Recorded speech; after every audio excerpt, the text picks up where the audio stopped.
Friends, there are some introductions that feel routine.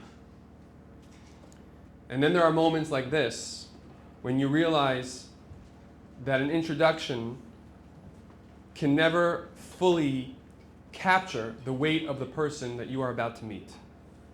Before introducing Tova Friedman, I want to share a brief teaching from the Lubavitcher Rebbe, whose perspective continues to guide how we approach even the darkest chapters of our history. When people asked the Rebbe about the Holocaust, he was very clear. We do not explain suffering. We do not justify it. But we do look to what comes after it. We look to the strength of those who survived, and we ask what responsibility that gives us. There's a story about Rabbi Marvin Heyer, one of the founders of the Museum of Tolerance in LA. He grew up on the Lower East Side in the years after World War II. And then his bar mitzvah teacher was a Jew, a survivor, named Rabbi Yankele Flansgraben. Flansgraben was his name, Rabbi Yankele Flansgraben.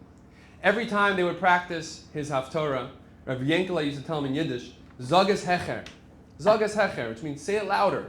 Say it louder. And he kept saying it louder and louder. Eventually he became exasperated and he tells his teacher, why? He asked him, why should I keep saying it louder? His teacher answered him, you're not just chanting the Haftorah for yourself. You're chanting it for the millions who perished, the millions who were never born, who cannot chant their own bar mitzvah Haftorah, because they never will have one. That idea captures something very deep. The response is not silence. It's not retreat. It's to live louder. To be more Jewish. To be more proud. To carry forward what others were denied.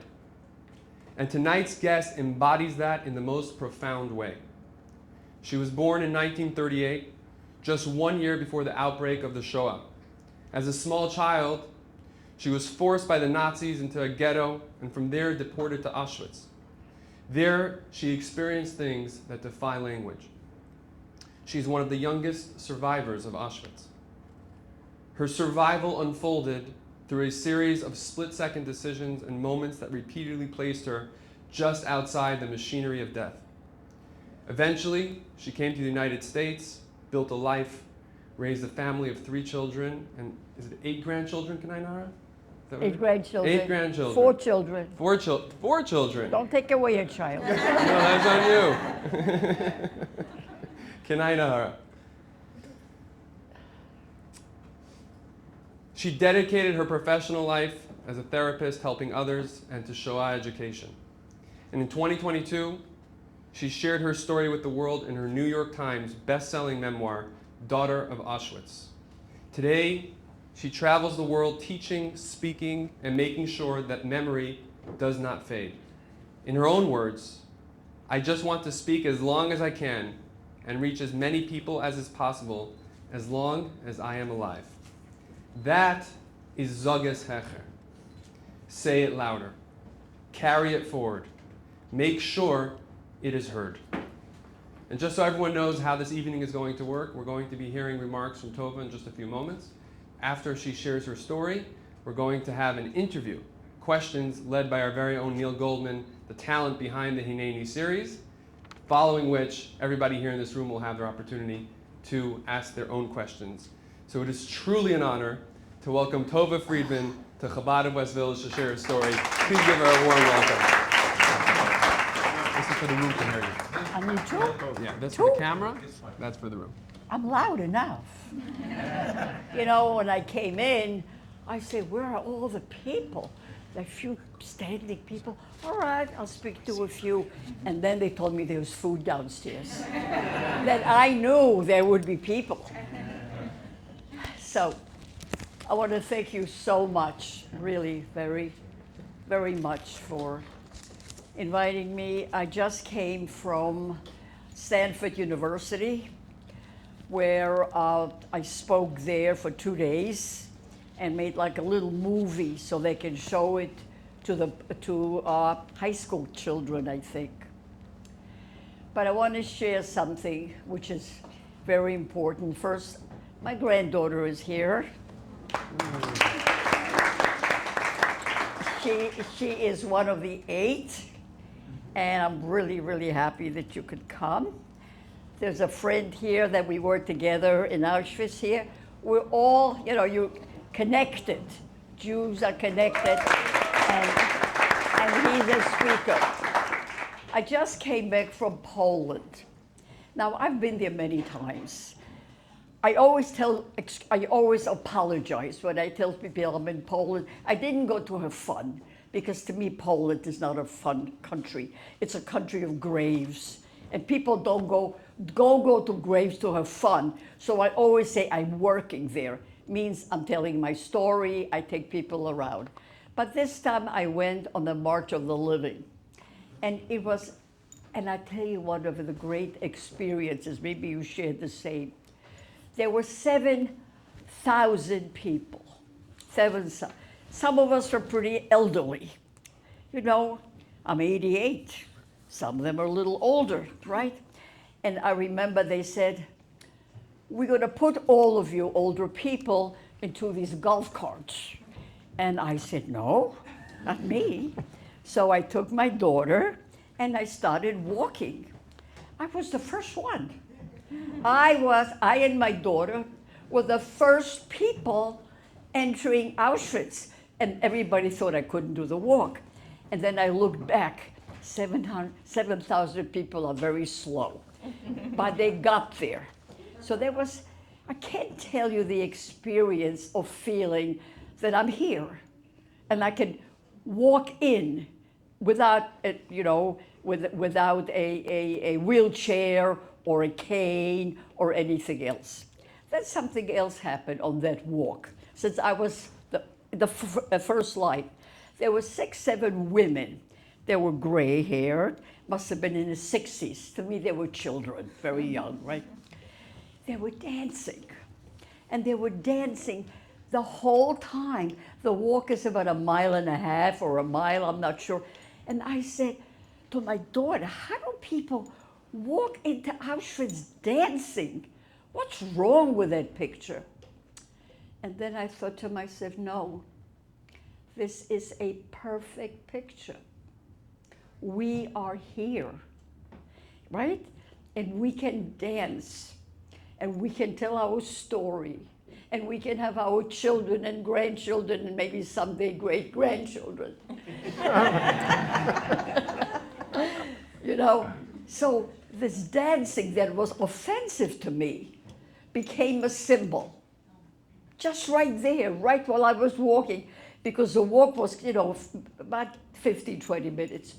So we can do that. And the theme of the walk was Am Yisrael Chai. Everybody was saying it. I hope those people who have not yet been on on that kind of a march, please do it. It's a different experience, right? It's a different experience of any other kind. And we all wore the Israeli flags. We were wrapped in. It just was such an esoteric experience for people like me and people like you, people who thought we weren't supposed to be here, and we're here.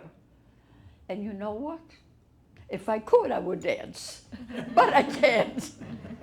So then I took my 2 daughters with me, my daughter Taya, my daughter Risa. Risa is very, very orthodox, ultra, more than you are. She's a Satmar, So she prayed at every place we went. And I said to myself, maybe it'll work. I don't know, let her pray. But it was touching, because in my family, there are people who never go to shul, and there are people who never walk out of shul. And that's what's the Jewish family now. And we have to accept them.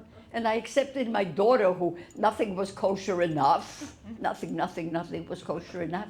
And she prayed, but it warmed my heart that she was here and she has children. And Hitler, where was he? Who knows? Okay. let me give you some background, which is what you really want to know. Yes, I was born 1 year before the war. So when people ask me, how was your life before? I have no idea. I don't even know there was a before. I heard about before. My mother had 12, no, about 8, we won't even how many exactly, 8, 9 brothers or sisters. They all had 10 children. At the end of the war, she was the sole survivor, lost 150 people. That means brothers, sisters, and nieces and nephews. The close family, 150. My father lost 5 brothers and sisters. 3 were left after the war, and 1 was killed after the war by the Polish anti-Semites. That's why every time I go to Poland, I have to apologize. I don't want to be here. I don't want to be here. I don't want to be here. But I'm only going there to show other people, but not because I want to be in Poland. And I used to know Polish, I think, because I was there till I was 10. Not a word.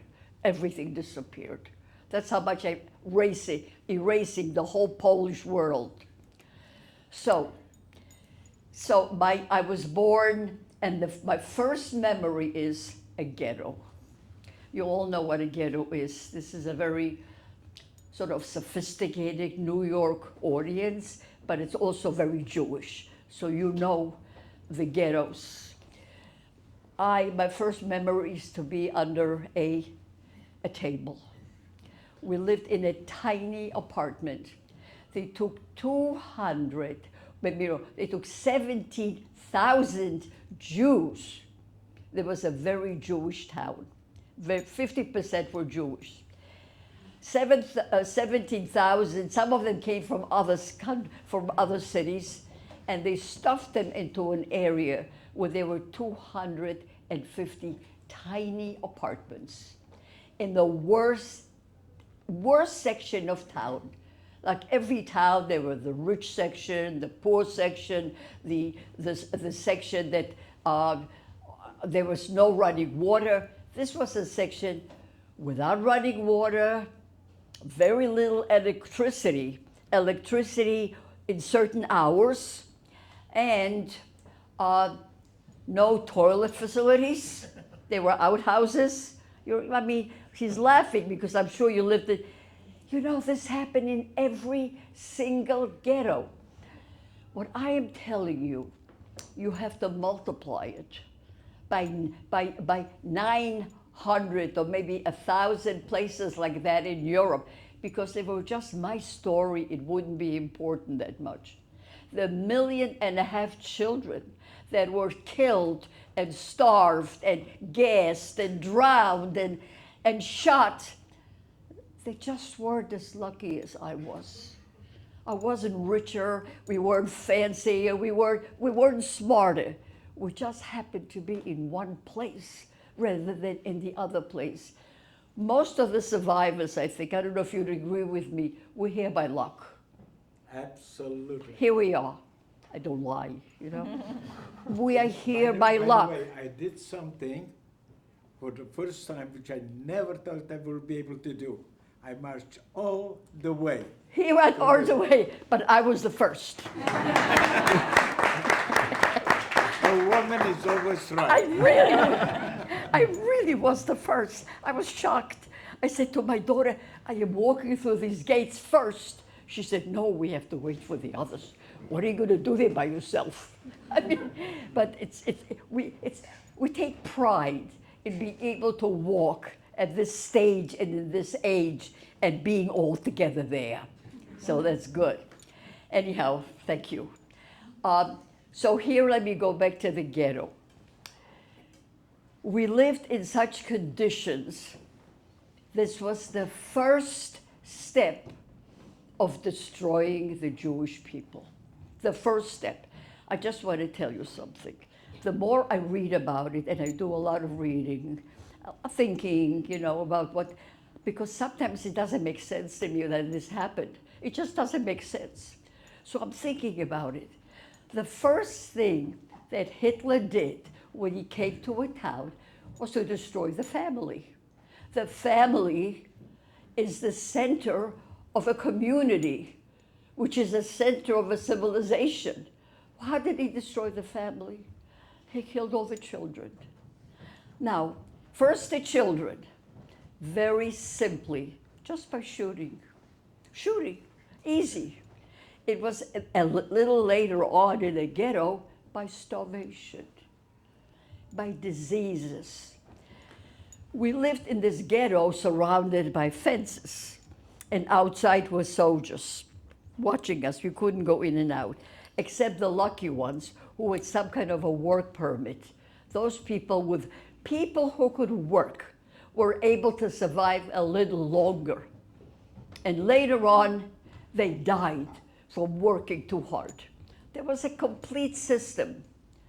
So here we are living in this ghetto. I remember it very well. I was under the table. So first, the children disappeared. But I didn't know too many children anyhow. I was 2 years old. But a child knows a child. I didn't know any. And then the elderly. My grandmother was shot. My mother's mother lived with us in the little apartment for a very short time. And all of a sudden they came and took her and shot her right outside. And for years I said, why the elderly? Who do they harm? The truth is that elderly, as I'm thinking about it, are also such a big part of a family. You have now destroyed a family. You've killed the children and you've killed the elderly. The children was an excuse that if a parent has to take care of children, they can't work. Children are a nuisance. And the elderly, if you're over 50, what are you good for? You can't work either. So the two sections were gone very early in the war in my town, and this happened across all towns. So who was left? Just think about it. If your parents are gone, and they're not such old parents. I mean, here, I hope my children don't think I'm such an old person. I am, but I'm still useful, right? So the parents are gone, and your children are gone. Think of the emotional life of the people who were left. They were in their 20s and their 30s. What do they have to live for? They just saw their parents. I remember my father coming in after my grandmother has been killed already. My father came in and he said to my mother, you see, my parents, by the way, never stopped me from listening. My mother had a certain parenting style, which I don't know where she picked it up because she was a very young mother. She let me listen to everything. She felt the more I know, the safer I will be. I'll know what's going on. So I heard them talking, and my father said, Yiddish. We spoke Yiddish already. He said, I just put them on the truck. And he wasn't crying out loud, but his tears were coming. And I'm standing, and I knew by then I was like 3.5 or 4. I was older a little bit. And I knew what it was. They had just taken the elderly to shoot them. They made a grave outside the city, never inside, outside the city. And who dug the graves? People like my father. So he dug the grave for his parents. People like him. He was not the only one. And that day, all the elderly was shot. They were shot. And I heard it. So I knew I have no more grandparents. I didn't really know. All I knew was these people that I knew I won't see anymore. It was like I knew they won't come back. The ghetto was getting worse and worse. People were dying of typhus because of the terrible sanitation and food situation. German doctors wouldn't come, God forbid, to the ghetto. You can't touch a Jew and cure him. The Jewish doctors were shot. So not only did they shoot the children and the elderly, but the structure went. They were so clever. Look how clever they were. This plan was put together by the best psychologist of Germany. This wasn't done by stupid, simple, uneducated people. That's why Hitler was so successful, because he used the very best. He used the intelligentsia, the intelligent, the best engineers. Who do you think created the gas? By very special scientists. Simple person couldn't do that. So here he was, and here we were. The elderly were gone, the children were gone, and the diseases spread. People were dying just everywhere. I remember one day, you see, the way we ate in the ghetto, they gave us like a, you know, I think in Hebrew, just tells you my age, I say Hebrew, I think in Yiddish, but this is like pieces of, like pieces of paper, and you went to a little office there, and they gave you some food. Sometimes my mother would get up at 3 in the morning to go in line. And by the time she got there, it was already no more, it was finished already. One day I went with her, and I saw all these people, these kids, and I said, Mom, what are these kids walking around? She said, they're orphans. They have no food, or their parents were killed, or they died, and I can't help them. I have no food to feed us. I can't even feed them.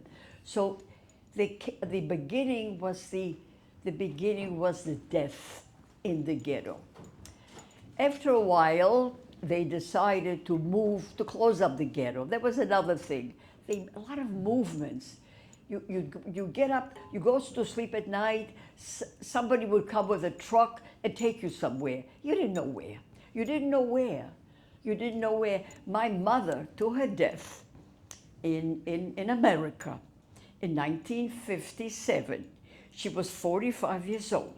She never knew what happened to her brothers and sisters. There was no internet at the time, and the records were closed. Maybe now, I don't know. She had no idea. So she had no idea what happened to all her brothers and sisters. They were gone somewhere. So they took the ghetto and they closed it.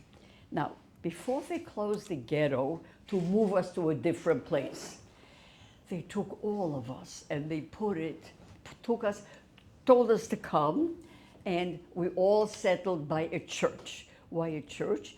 The church had a lot of space outside, big land, empty. We sat down, and they began shooting people. Why? Because the train was coming, the cattle car, and there was only room. I'm just giving you a number because I don't know. I'm making up the numbers because I never read it, and I don't know. But they had to fill the train with people. If there were too many people, they would shoot them. No problem.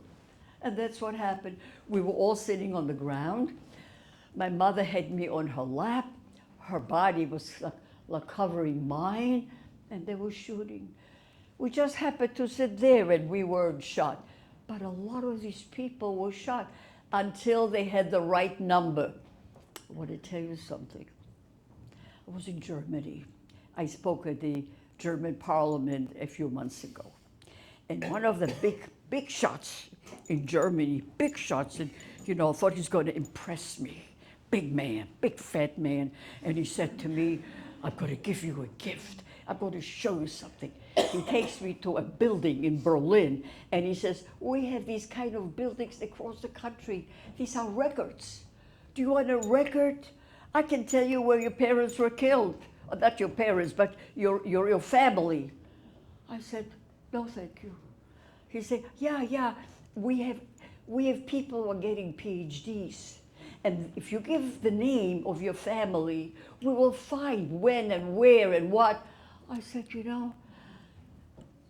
I spoke in Yiddish in my head. Don't do me a favor. I said, thank you. My daughter looks at me. I said, no, I want to get out of this building. They kept such records. Why am I telling you that? Because they kept a record how many people can get onto this cattle car. And the rest they just shot. Not a problem. Too many people, no issue. So their shooting went on and on and on. I remember that very well, that it stopped. That they reached a number. And they stuffed the place to the train. The rest of us who were left were the cleanup squad. You know that sometimes some of the Germans were put to trial, and they were asked, "You did such and such," and said, "No, we didn't. We didn't do anything. We didn't." You know why? Because they really didn't. They used us. They forced us. So my parents became the cleanup squad.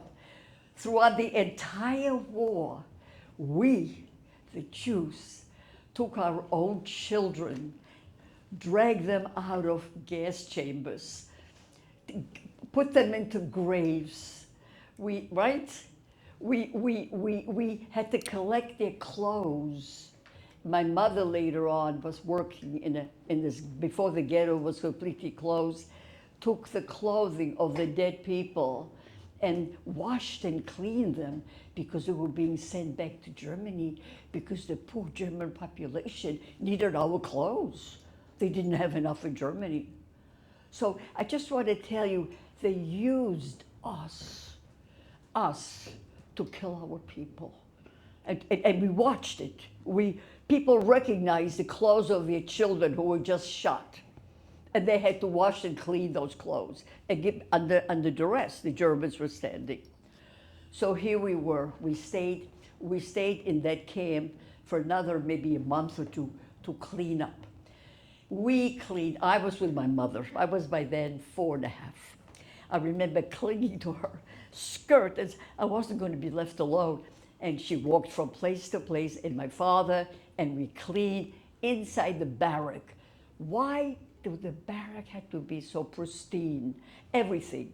Because somehow in back of their heads, that's my idea. I'm sure everybody thinks like that. They were afraid somebody's going to say, "Look what you did." Because throughout the whole war, they denied it.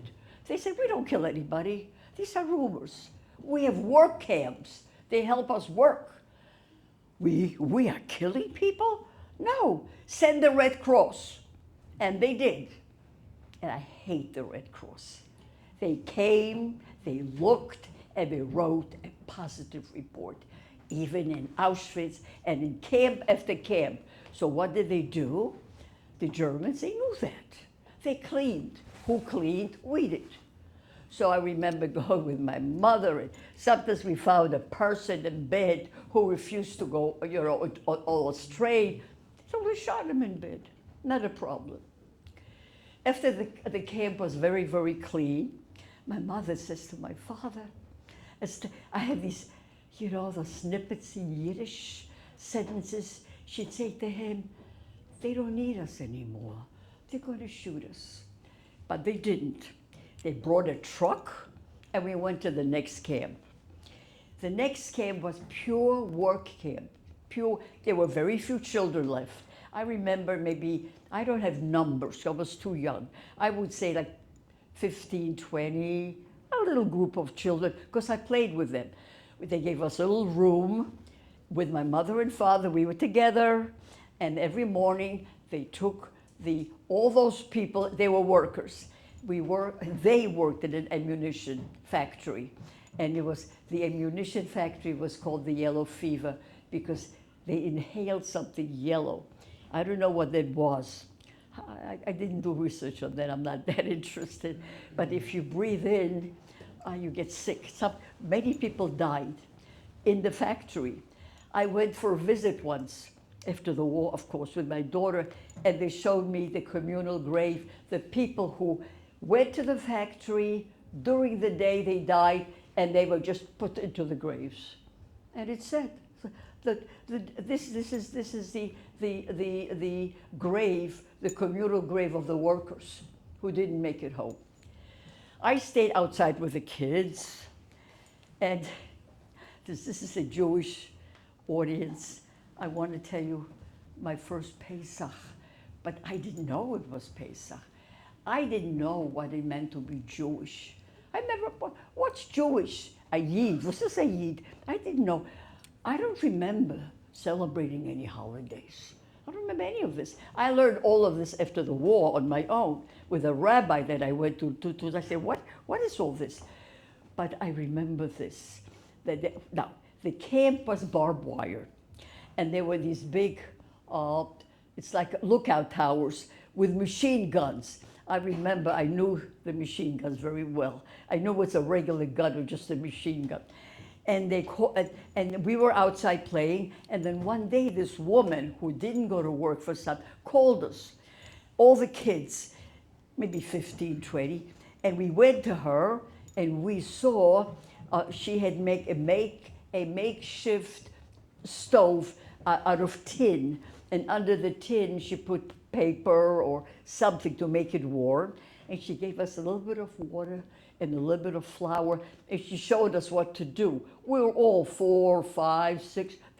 Nobody else was. That was the oldest child, and she said like this to us: "Listen, you got to do it very fast, very fast." So we make this mush like clay. It was like clay. We flattened it out. She gave us a fork, and she said, "Make holes in it." And I don't know what it was. So I made holes in it. And because she said fast, my thought was that the Germans are watching us. And if we don't do it fast, they'll kill us. Years later, maybe 4 or 5 years ago, I said, wait a minute. Maybe it was fast because it was 18 minutes. It didn't occur to me for 70 years. I remember, hurry up, she said, hurry up, hurry up. So we did it. We put this dough, and within 2 minutes it was hot and done. And she said these words to us: I know you're very hungry. You are not allowed to eat it. This has to be for your parents when you get home. Well, let me tell you, it takes a lot of willpower not to eat when you're starving. But this was the order. We followed orders. We had no idea what all this was. My parents come home at night, and I said, I have a surprise for you. Look what I made. I remember my mother looks at it. She looks at my father, and she said, oh, it says Pesach. I still remember her word, you know. And I said, what? What is that? She said, it's a Jewish holiday. I said, what? What? And she takes it. My father makes it in 3 little pieces, and we get each a piece, and he says a bracha, and I eat it, and I still don't know what this is. And then she says something about Warsaw ghetto. I didn't know what that was either, but I heard the words. And then she says, I'm going to tell you a story. And she starts telling me a story about Moses and Egypt and slaves. And I'm sitting there, I am 5. And I say, what? There was such a person? Slaves? Who's going to come for us? Those were my thoughts, you know. And that's it. That was the end of my, I didn't know it was Pesach and Passover. So it was a delicious, delicious wafer like that we ate. Okay, like in every camp, they had selections. They would tell people, gather people on the middle of a Sonntagsplatz, they called it, the gathering spot. And they started shooting the people online. You didn't know why. They're too tall, too dark. This is what was such a terrible thing about the war. They knew exactly what they were doing. We lived in a nightmare. We didn't understand. And they were less and less people. And one day I say to my mother, before she goes away to work, where are the people? Nobody's around. She says, well, they took them all away. One day, I hear my father saying to my mother, hide her, hide her. It was a selection of the children. There were very few children left, maybe 20, maybe less. I don't have the numbers, maybe 15, of a few. So they had made a crawl space, and they put me in there. And from the window, I saw all the other children that I played with. I put on a wagon, and they were taken out of town. The parents had dug graves for their children. They were the end of all the children. There was just, I was left, and apparently there was one little girl left. She was also hidden. I never saw her. I saw her later on in Auschwitz, but I didn't see her in that camp. And then my mother said to me, okay, you can no longer go outside. You're not supposed to be seen. You know, I took everything in such stride. Of course, the way it's supposed to be. I didn't say why. So every morning, she locked me up. She put a blanket on the window, and she said, don't go near the window, because if they see the movement, they'll kill you. They'll find you. I never went to the window. I was in bed. I had a bed. I slept. I got up. I don't remember that time. It was dark 24/7, except at night. My parents came. They gave me something to eat. I slept with them. I was in their bed. All three of us had one bed. And then in the morning, they locked me up. After a while, I'm there in that room expecting to be there forever. She says to me, you can come out now. I said, I can come out? Yeah, you don't have to be in the dark room anymore. I was delighted. I walked out, and she's doing something in the house. By the way, it's a beautiful day outside. I think it was around June or July, just beautiful. And I was outside for the first time in a very long time. And then I said, what are you doing? What are you doing? She says, we're going away. We're going to Auschwitz. Now, I knew about Auschwitz. I knew about Auschwitz, Majdanek, Treblinka. There were names, common names that were, all the kids knew everything. We knew everything, but we didn't know what it meant. I must tell you, I did not understand the concept. My father said to my mother once, you know, I hear rumors that people are being gassed. You know, this is rumors given by the Germans. They're scaring us. That's not possible. So here we are in a ghetto, and we, there's some water somewhere. Oh, I don't know. I had it somewhere. Oh, yeah, thank you. And we being there could not believe that human beings can take healthy human beings, put them in a gas, right? And they're dead. So even my father said, you know, it's not a possibility. Sorry.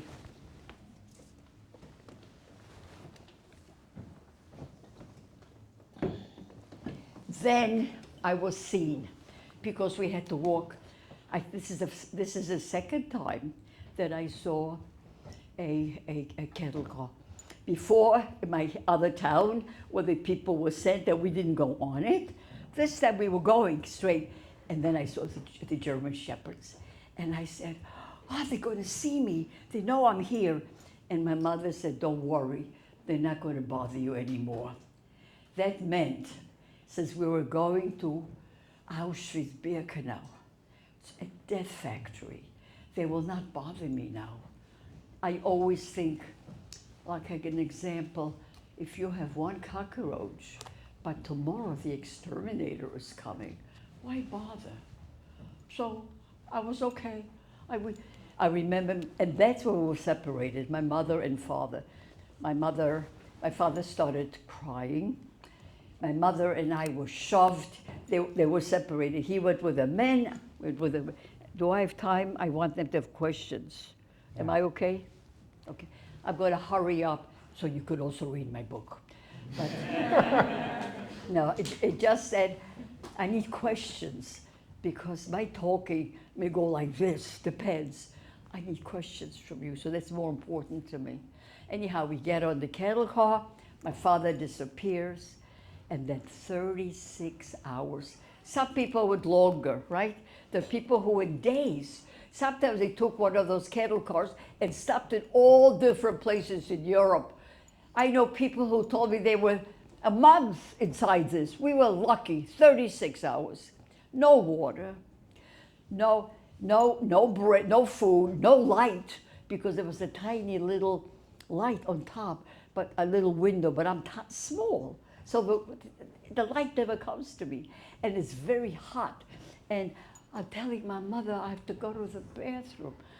You know, we were civilized people. I grew up civilized, even without food, and even I took showers, or not showers, but baths, brushed my teeth. We still lived, like, went to the bathroom, you know. My mother can't answer me. She doesn't answer me. And I said, I have to go. No answer.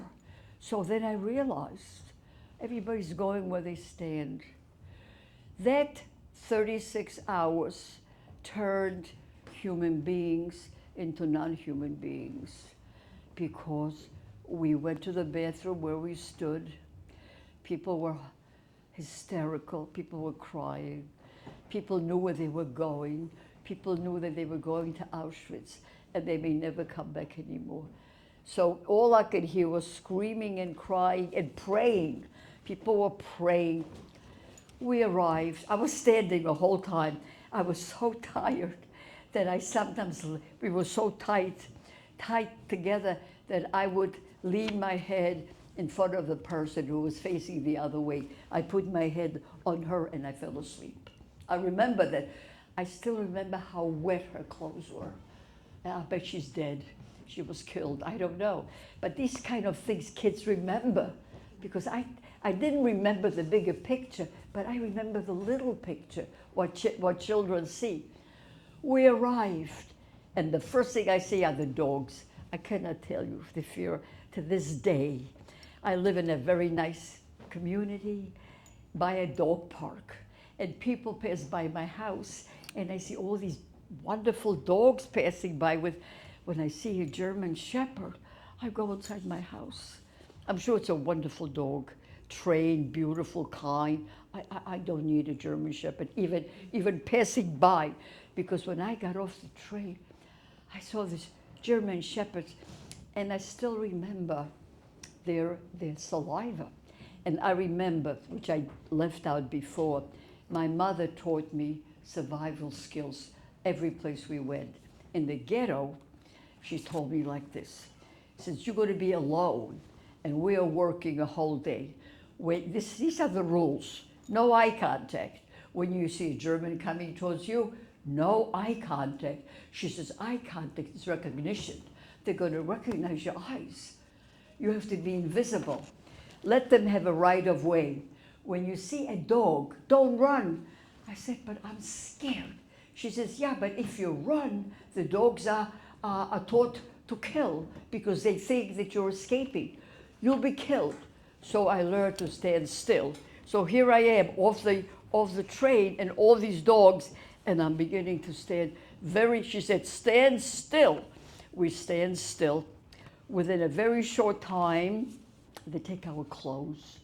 Nakedness is another way to take away your personality. You have no clothes. Animals are naked. People have clothes. But if you take away the clothes from the people and you tell them that's the way you're supposed to be, you become like part of an animal kingdom. And they took our clothes, and I'm standing there. There's some other things which I'm going to go skip quickly, because they take our clothes and they tell us to walk. You walk naked on the street, but lucky it was warm. But in the wintertime it happened also. You just walk without your clothes. They take your clothes and they do something with it, because we came with nice clothes comparatively, regular clothes. So from the ghetto, and we had the clothes before the war. You know, so that there was still, especially the elderly people, they had regular clothes. So we left the clothes and we go into that place and they cut my hair, shave my head. And I remember the woman looked at me and she said, "You're a poor child." And she picked me up, put me on a bench, and she was Jewish. She herself had no hair, but she wore something on her head. She shaved my head. And then I couldn't find my mother, because women look so weak. People look different without their hair. She finds me, and we walk into our barrack. How much time do I have? 10 minutes? I'm going to do it quickly. There's certain things that are very important for you to know. That at every arrival, you went straight to the gas chambers. Straight. They didn't bother tattooing you. They didn't bother anything. They just took your clothes and you go. Why? At 6 years old, I was at 5.5. What 5.5 child is left? Somebody wrote a book about it, and I read the book. My transport arrived on a Sunday. Sunday morning, the Germans had just, I don't know how many people they gassed the day before. They wanted a rest because they were Christians. They wanted a Sunday rest, so they didn't bother opening up another crematorium or another gas chamber. They send us into our barrack. After all, we're going to die anyhow. It's only a place to die. So why bother? So I walked in. And this other girl also, Tova, I never saw her. I later on, she told me. And we walked in there. And here my mother's teaching me again rules. You'll get a bowl, you get a cup, you get a spoon. She said, don't lose anything. If you lose it, you will die from starvation. I want to go a little bit. Every morning they would come in and take the dead and the sick from the beds, I call them shelves, and take it straight to the crematorium. Being sick, my mother said, is not acceptable. Crying is not acceptable. Don't ever cry. She said, because that's weakness. Weak people are going to die here. We're going to die if we're weak. You're not going to cry, and you're not going to get sick. I did get sick, but I didn't cry. I never cried. One time I was standing, they were counting us, hours and hours. One time I was so tired, I sort of moved a little bit, and the capo, a woman capo, caught me here and pushed me to her, and she started hitting me. And I remember she was hitting me so hard, in my head I said, kill me. You'll never know how much you hurt me. It was a type of resistance that I heard from other people. You try not to let them know how much it hurts you.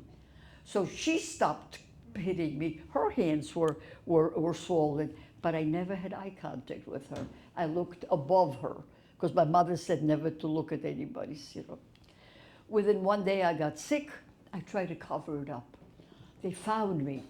Somebody took me away, put me in some like a hospital for people who just die, no doctors. I didn't die. I got up, and then when I wanted to go back to my mother, some woman, I don't know who she was, German or must have been Jewish, because I don't think the Germans were that much among us. She said, you can't go to your mother anymore. I said, I want to go to my mother. She said, you have no mother. Where are you going to go? You have no mother. So she took me by my hand, and we walked all across. It's a very big place, Auschwitz. We walked all the way. And I told barrack, knocked on the door. Door opened. She pushed me in. She walked away. I'm looking at children. Oh, I knew some of them. I knew two from the ghetto. I said, what are you doing here? I thought all kids were dead. I said, I thought I was the only Jewish child left. No, it was a room full of children. So within a very short time, they tattooed us.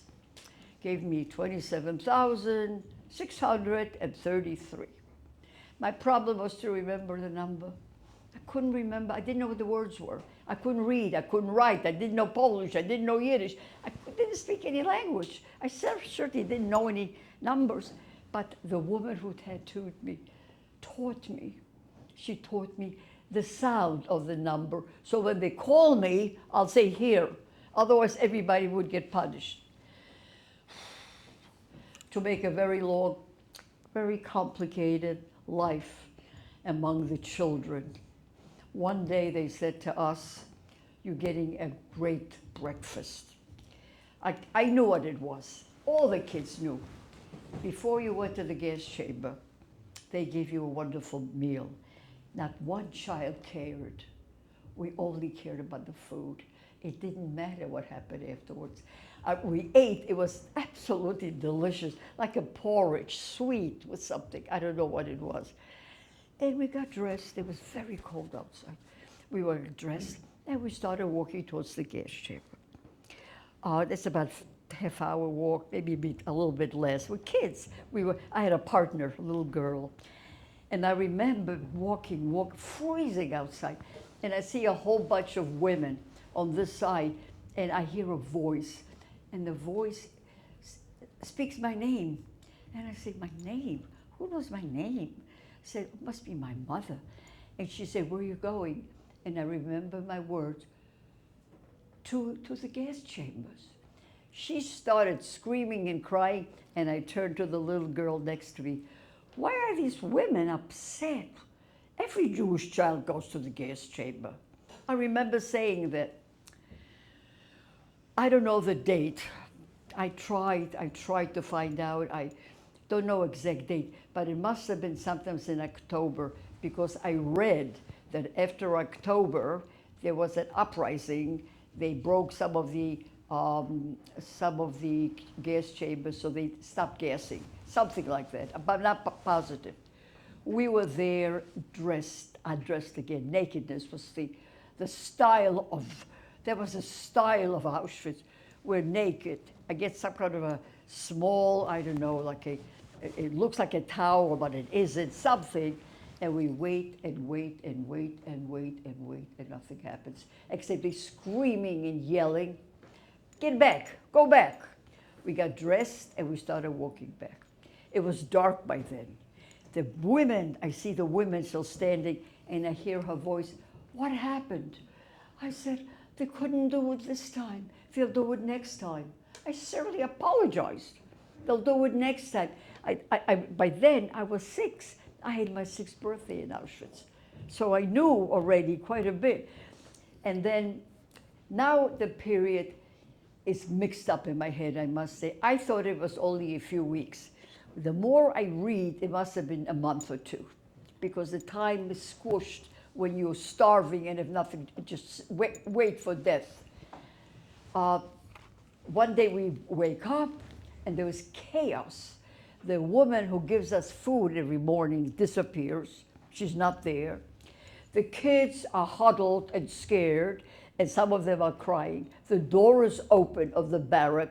Nobody goes near it. We are completely frightened because we hear the dogs. The dogs are barking. Nobody would open the door because of the dogs. The dogs shouldn't come into the barrack. We're outside, and then all of a sudden, a woman walks in. She looks like a vagabond. She comes straight to me, and she says, I'm your mother. I said, my mother? She said, yeah. And she starts talking to me, and after a while, and this is her words, you hear the dogs outside. They are gathering all of us from this camp and sending us to Germany. By the way, this is called the Death March later on. 95% of the people died on the road. It's freezing. She says, my feet are swollen. Look, I'm not going to be able to walk. You will survive. I don't want you to survive like this by yourself. This is not a world for children. By the way, she never had children anymore. She says, this is not a world for children. But what we should do, she said, is not go on the march, because I'll die on it. Let's try to hide where we are. If we hide and we survive, great. If not, we'll die together. I was so ready to go with her. Everything, anything. I take her hand. She opens the door. The door was unlocked. She opens the door, and we're walking very close to the barracks. And I see the chaos and the dogs and the shootings.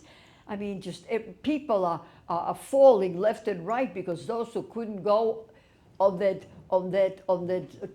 walk, the march, were shot. And she goes somewhere. She opens a door, and there's a hospital full of dead and live people, but they all looked like they were horrible, and no doctors and no soldiers. She walks from corpse to corpse, corpse to corpse. She finds one that she likes. I didn't ask her anything. She says, get in. Picks me up, takes off my shoes, and she maneuvers my body in such a way that I melt into the corpse. It was a young woman. She was still hot, warm. She must have died a few minutes earlier. She said, you're going to be covered. Nothing what happens, what you hear, you don't get uncovered. Nothing. I'll be the one who uncover you. And of course I listened. And I'm lying there thinking, oh, this is great. Warm. I'm warm. I'm not afraid of a corpse. I mean, corpse was kind to me. It was like my savior. I still remember how she maneuvered my body. And she said, don't breathe. Breathe into the ground. Don't breathe like that. Breathe like this. I said, okay. Within a few minutes, or maybe an hour, again, timing is very, very mixed up in my head. And she comes, and I hear step, I hear the German boots. And somebody stops by my bed. I stop breathing because I didn't know how much little is. I don't know whether I should better to stop altogether. If he had been there another minute, I couldn't. But somehow the person passed. I didn't see the person. Within, I don't know how long again, maybe an hour, maybe a half hour, I smelled smoke. Every time the Germans left the barrack, they set it on fire. That's why there's very little left in Auschwitz. And I say, but my mother told me not to get uncovered. She told me not to breathe, but I'm going to cough. I know I'm going to cough, and I don't know what to do. Just when I say, I have to cough because the smoke was inside my throat, she uncovers me. And she says to me in Yiddish, she says, they're gone. There was January 25, 1947, no, 45, but it was January 25. And 2 days later, the Russians came. So we had 2 days with Germans gone, the Russians didn't come yet. And that's how I survived with her, because she hit with another corpse. And do you know, there were so many people throwing the corpses off, because they can now get out of bed. I think it was like Triyat HaMetim, as if the people who were dead woke up and they got out of this bed. And this is, I always consider, my first birthday. Thank you for listening. By the way, I know that you're not teenagers. Some are. No, you look so young.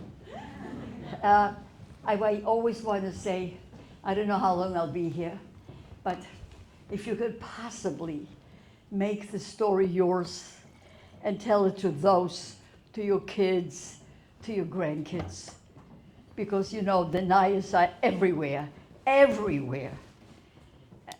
And we have to have some way to fight them.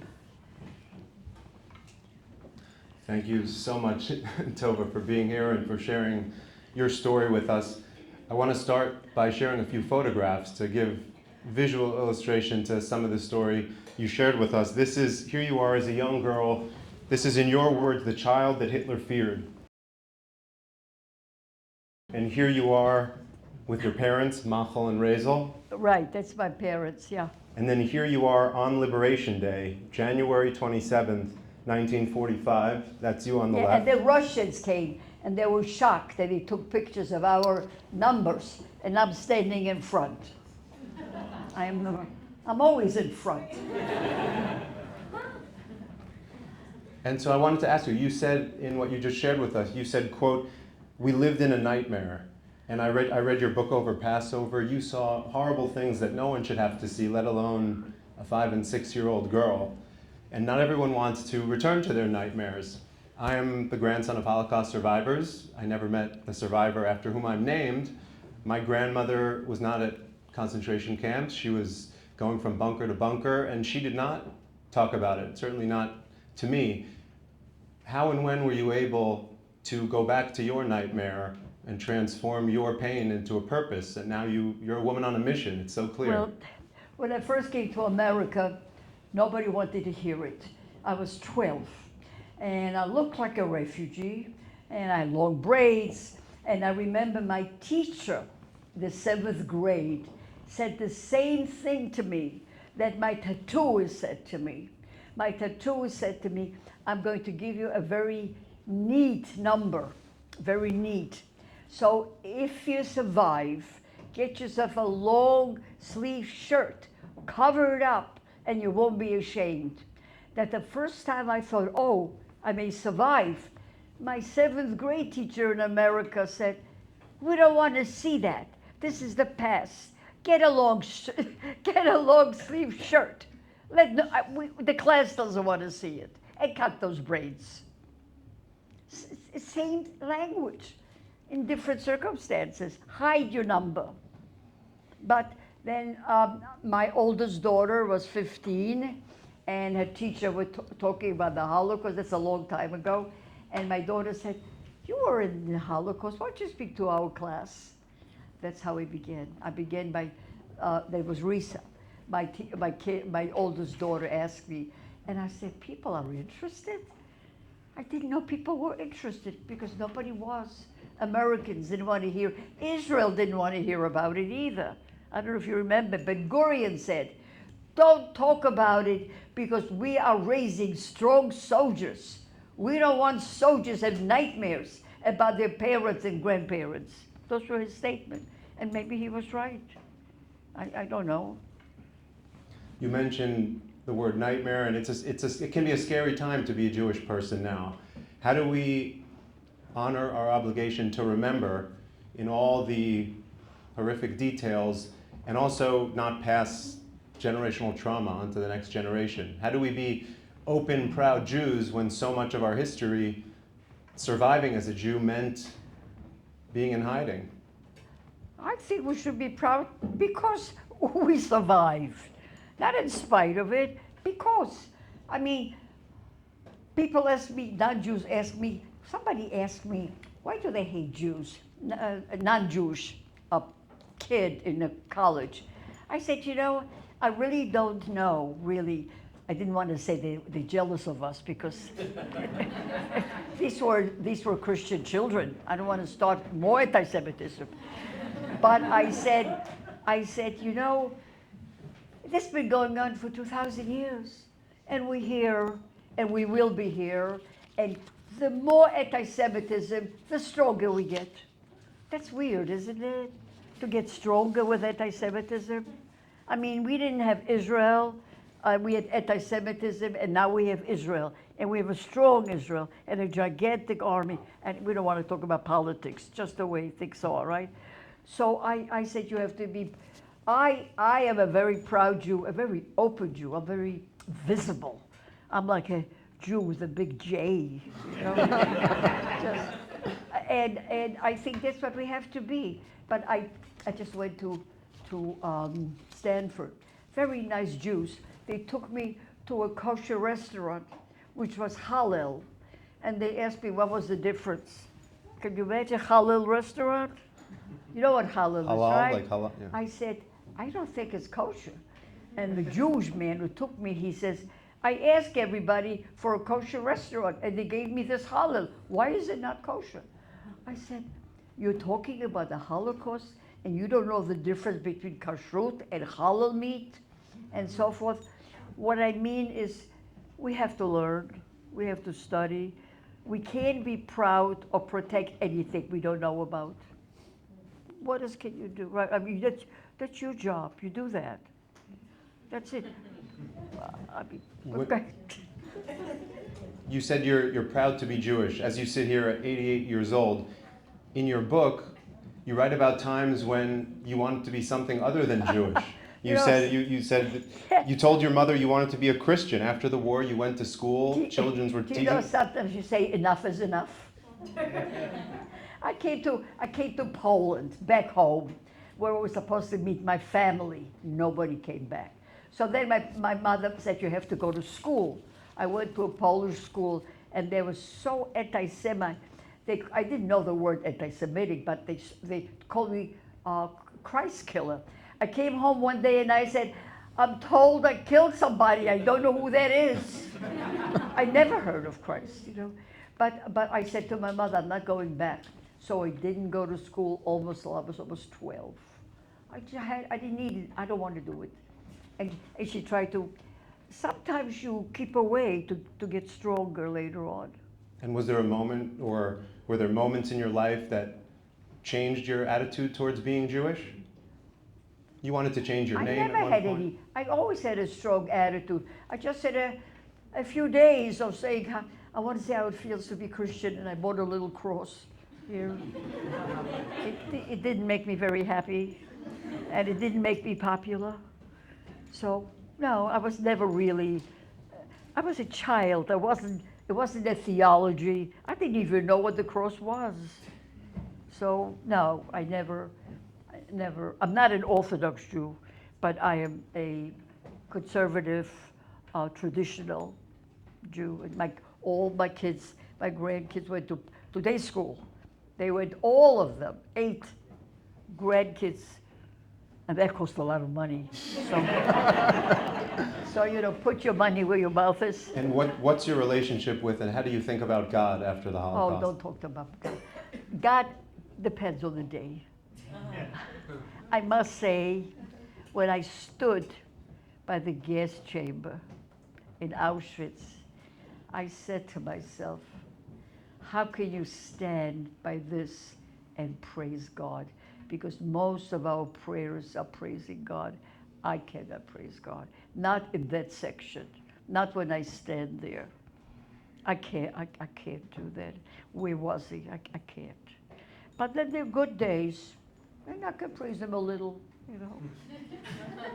I want to ask you about this mission you're on to educate the world, and you go all over the world. I was struck when you were walking out of Auschwitz-Birkenau, your mother, you write, said one word.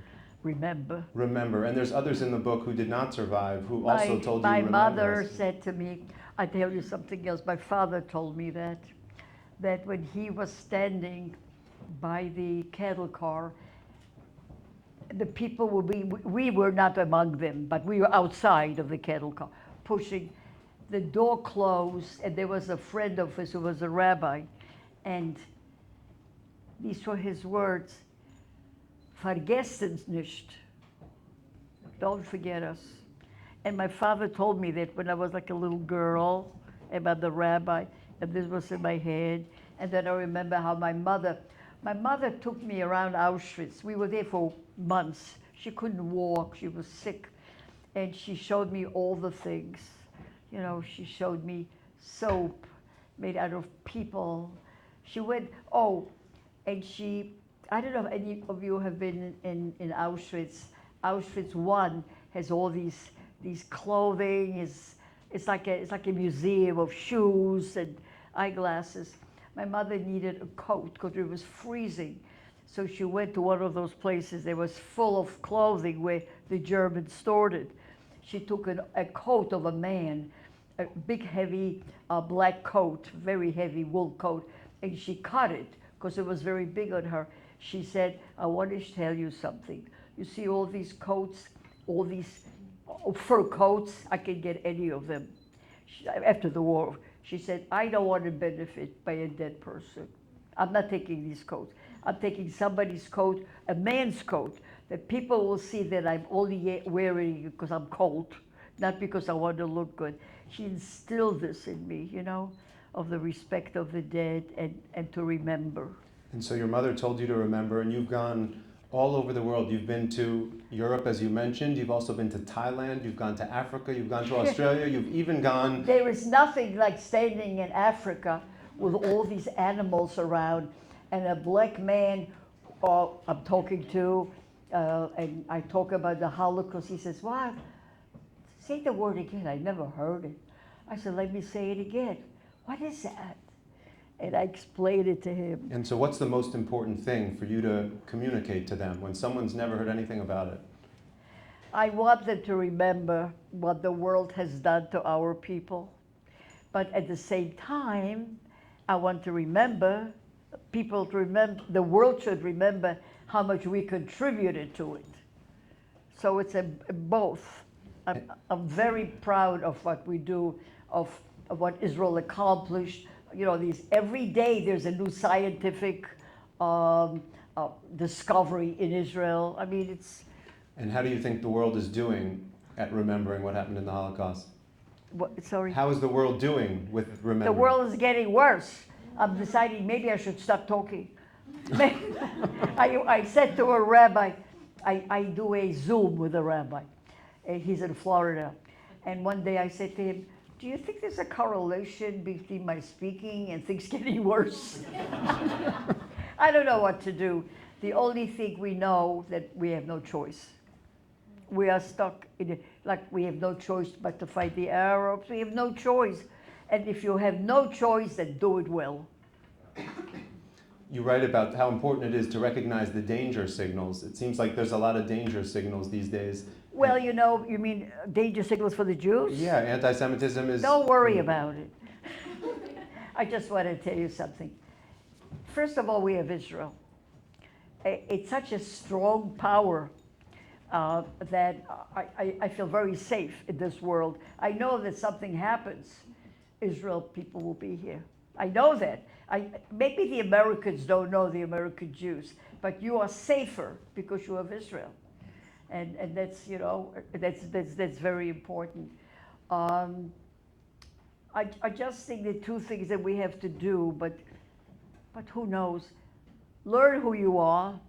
I once told somebody, if you want to protect Jews, why would you protect somebody you know nothing about? So you have to know what Jewish is, and say, I have no choice. My choice is to stay strong and look. I'm fearless, so I don't know how to make somebody else. I lived in Harlem for 7 years, and that was the only kosher Jewish family in 1,000 people, because the building had 1,000 people. It was low-income project. That was something, to keep kosher, and to have my neighbors keep kosher with my children, my 2 children there. I told them that if they ever have milk and meat together, it is such an allergy, they'll die. So my neighbors were fabulous. They were so frightened that they gave him either pure meat, and which I provided, kosher meat, and milk completely separately. They shouldn't die. It's the way you live. I want to share a couple more photos with the audience and then open it up to audience questions. You mentioned the state of Israel, and these were photos I absolutely love. This is when you went back to Auschwitz-Birkenau, and there's you at the gate, the famous gate, work sets you free, and then there's another one. You doing... Oh, look at that. Look Yeah. at my hat. Listen, this is an old man who was, I think, 92, and this me, and his daughter says, he can't walk. I said, he'll walk. So we walked together. I don't know who took the picture, but isn't it great? How many times have you been back now? A lot of times, but not on the walk, on the first time on the walk. And were you always sure you wanted to go, or was it something you had to think about? I didn't want to go there. I have to take people to show them. It's not a vacation. No, really, I'm serious. I don't go there because I want to go. I hate the Polish airlines. I don't like the Polish language. I'm afraid to eat anything that they give me. No, I just said, there are not enough children who can tell you the story. They killed all the children. So I have to represent the children. How many children are left? I think at my age, there wouldn't be any left anyhow. But still, there are no children. Thank you. I want to open the Q&A up to the audience. Is there anyone who has a question in the audience? Thank you for coming in today and speaking to us. I brought my young 9-year-old daughter because I thought it's really important that the youth hear about us, because we do have some Holocaust survivor friends, and they're all in their late 80s, and 10 years from now there'll be who knows how many left. But for one of the questions, you said the Russians came, and I heard they weren't so kind after from some of our... Say it again, the Russians? The Russians came They weren't so kind after. the war. You really want to know? Are there any Russians here? Because that was a whole nother I want to challenge. tell you something.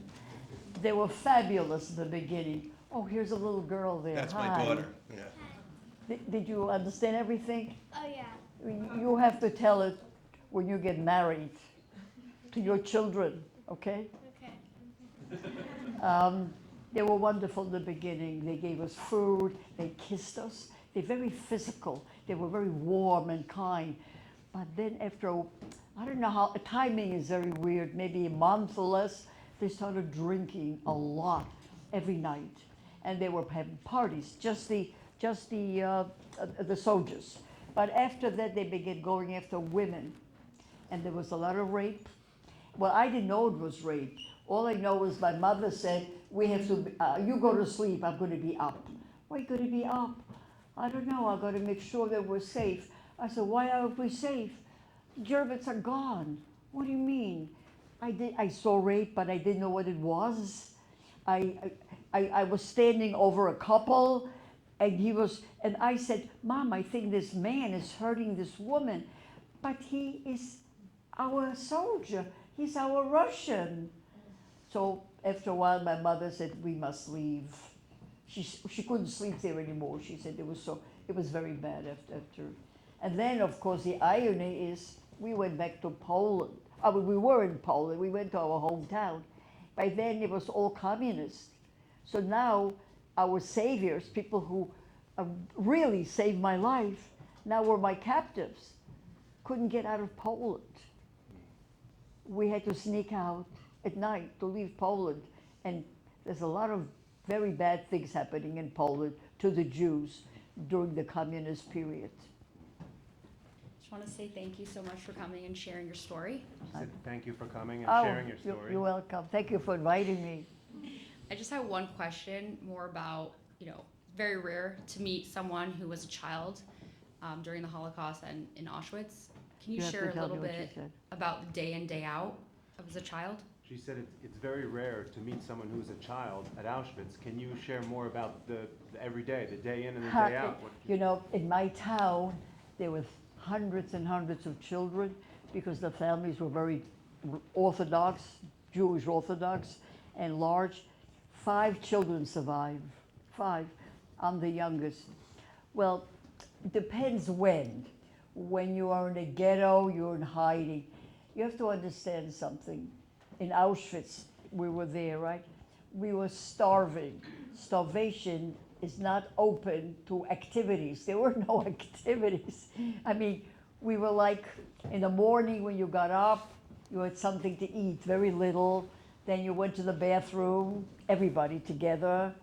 And then you cleaned up a little bit, because people went to the bathroom in these big pots at night. At night, we didn't go out.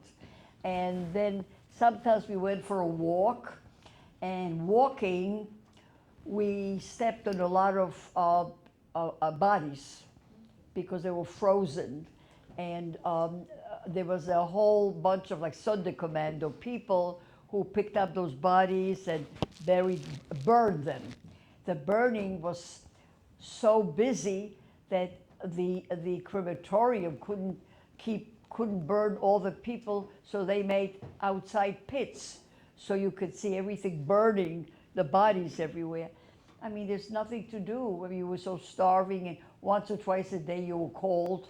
You had to remember your number, and you waited to die, basically. Did they ever put you and the other kids to work? Did they ever put you and the other children to work? No, kids didn't work, as far as I know. But I was a little, you started working at 12, and you had to be a developed 12. Before that, you were supposed to die. You weren't supposed to even be there. So they took another barrack, a barrack before us, and they took them all, and they never came back. They gassed them all. I'm just curious, it's too long of a story to tell, but like right when you first found out about liberation, and where did everybody go? What happened there? When you first found out about liberation, where did everybody go? What Oh, happened? that's a very good question. Let me tell you, liberation, we couldn't go anywhere because my mother couldn't walk. And she taught me again how to eat. And she took me around the camp. Many people were dying of dysentery because the Russian army was cooking for army people. They didn't know about nutrition, of course. So they gave this food. I remember the Polish word szynka. It's pig, part of a pig. That's why they cooked in those big barrels for their soldiers. And people ate this who hadn't eaten very heavy food for 5 years, and they died. Hundreds of people died. And she took me around to show me how they were walking. So she gave me a piece of bread first day, second day, a piece of bread and butter, third day, a piece of bread, butter, and sugar. So she, and she said, we can't go anywhere.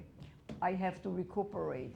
But then the things became very bad. Now, everybody went back to hometown, which is very interesting. When the place where you were last seen your family, which is usually in a ghetto, and the ghetto was part of your town where you were born or lived. You were put in a different section of the same town.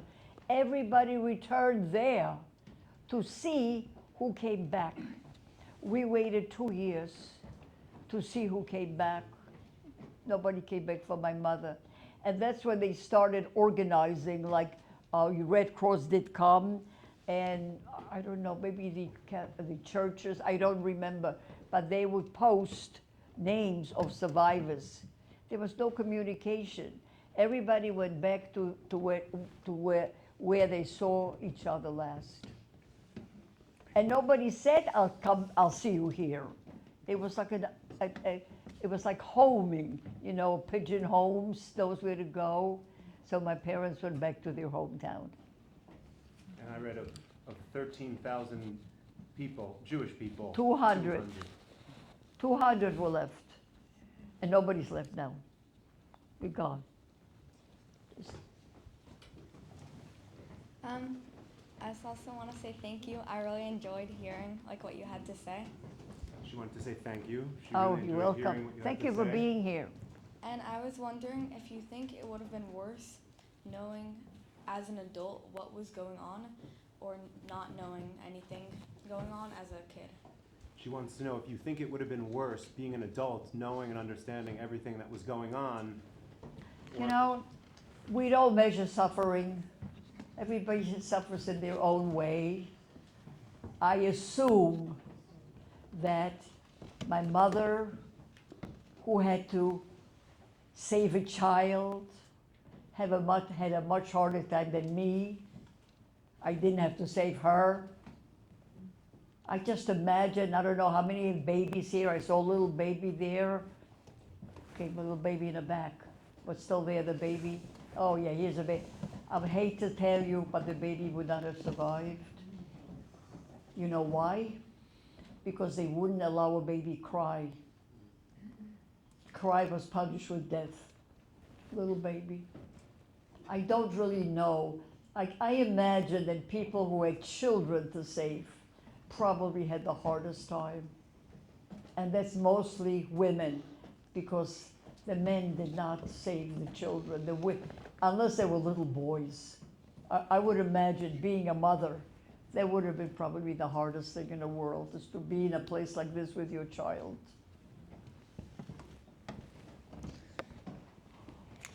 So there are stories, especially out of countries where the Holocaust happened, of children in these countries, like my age, educated in their high schools about the Holocaust, and there are stories of people who say that they've heard enough and that they've had enough with their education. And I was wondering if you had any ideas about how to find the right balance and how to grasp people's attention really in educating.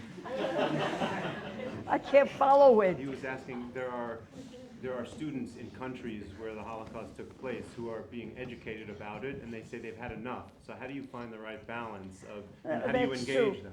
Well, let me tell you something interesting. I have very interesting children and grandchildren. One of my grandchildren put me on TikTok, which I didn't know what TikTok was. I thought it was a candy company that my daughter works for. But non-Jews who were not interested at all in the Holocaust, sometimes I had 90 million people watching, kids, 90 million young people watching. Yes, I can understand it. Jews say it's enough, enough is enough. I know Jews, I know temples. They say, you know, we've been there, done that, it's enough. The problem, I would agree with them if there wasn't so much anti-Semitism now. I don't want to talk about the Holocaust anymore. There's so much things I want to talk about. But the anti-Semitism, the Jew hater is so obvious now, so open. The Holocaust is only the end of the hatred. It's the beginning and the end. I personally think it can never happen here because you need an army and a government. It's not a simple thing to kill so many people. But what do you do? I really don't know, but people come up with very interesting programs. Especially taking them people to Auschwitz. People take a lot of, there's a program where non-Jewish teachers are being taken to the Holocaust centers for free, and they're being taught so they can teach in a more interesting way. I don't really know.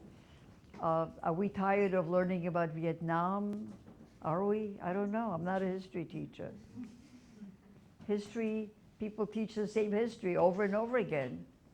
You know, World War I. I don't know. I think the Holocaust has to be taught in a way that it happened, it will never happen again, and we are strong, rather than being victims.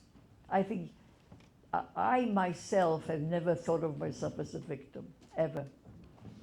You know, just not a victim personality. And I think we have to develop the Jews as not being victims anywhere, any place in the world. So Thank you.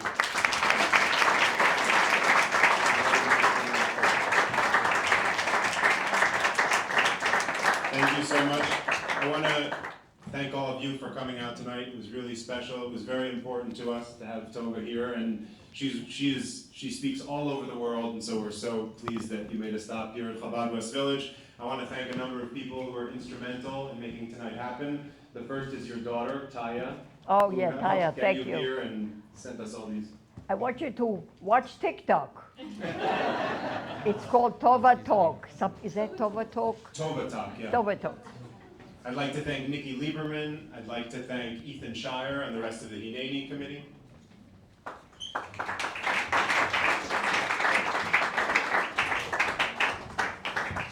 I'd like to thank Stephen Mallet, our videographer, Mark Calcano, our security guard. We had a lot of volunteers tonight who really helped out. Thank you to my cousin, Sarah Sultan. Thank you to Lauren Klass, Jenny El Fakir, Meredith Pearl, Jen Waxman, Jess Modlin, Sally Ross, Noah Margolin, Zoe Frischberg. And thank you, of course, as always, to Rabbi Beryl and Chana Gurevich, the directors. I want my granddaughter to come up. She's not supposed to have been born, right? I wasn't supposed to be here. Her father wasn't supposed to be here. She wasn't supposed to be here. And she's here, and she's wonderful. And she's,